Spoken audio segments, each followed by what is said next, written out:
We present you Mr. Jag's trip to a pulsar. This project was done by Mujtiba, Hamza, and Janushin. This is Mr. Jag. His students got him a trip to a pulsar. Before he does that, he needs to learn what a pulsar is, mathematically and in physics, so he goes to NASA. Here in NASA, we really like our physics. Let's go over the physics of pulsars. Alright, so a pulsar is a very special, very dense neutron star. It is a star that spins really fast, emitting electromagnetic radiation into two concentrated beams, and emit this beam throughout space.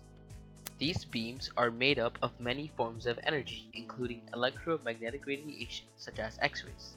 Before pulsars were discovered, scientists were clueless about why radiation was being emitted from space in regular, consistent intervals. After the first pulsar was discovered, more and more pulsars soon followed.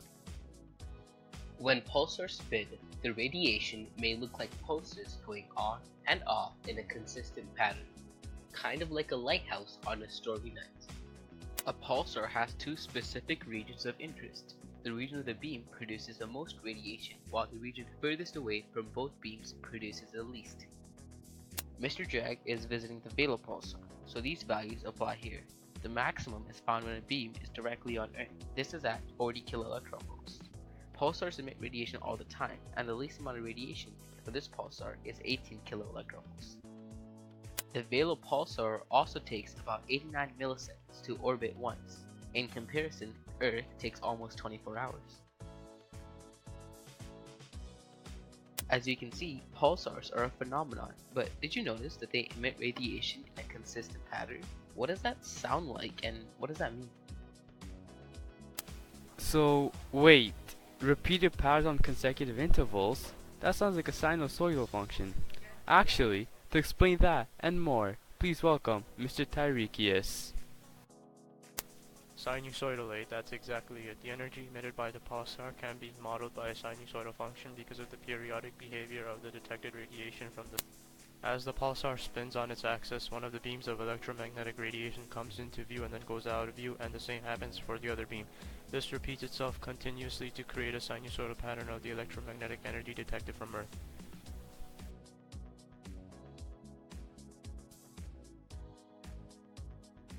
To make it easier for us, let's compare a cycle of minimum radiation, then to maximum radiation, and finally back to minimum radiation. We ignore the second ray in this case. Now let's get to formulating an equation and graphing.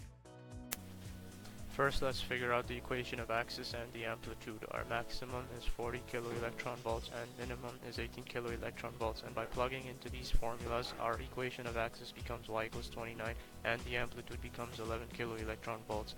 As you can tell, the vertical shift is also 29 kiloelectron volts up. The amount of time it takes for the pulsar to complete one cycle of the varying amounts of X-ray radiation is 44.5 milliseconds, which accounts for one of the beams coming into view and then out of view. To find k, we can use this formula and get a value of 8.09. This means the function is compressed by a factor of 1 divided by 8.09.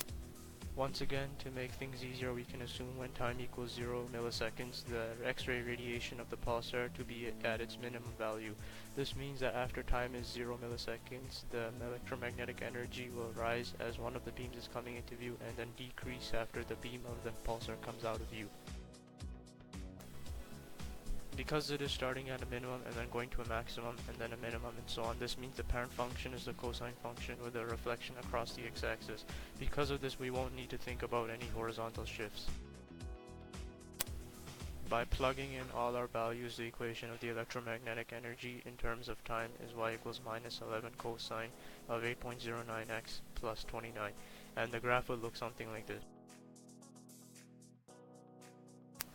The domain of this function is a set of real numbers greater than or equal to 0. The range of this function, as you can see from the graph, is a set of real numbers that are greater than or equal to 18 and less than or equal to 40.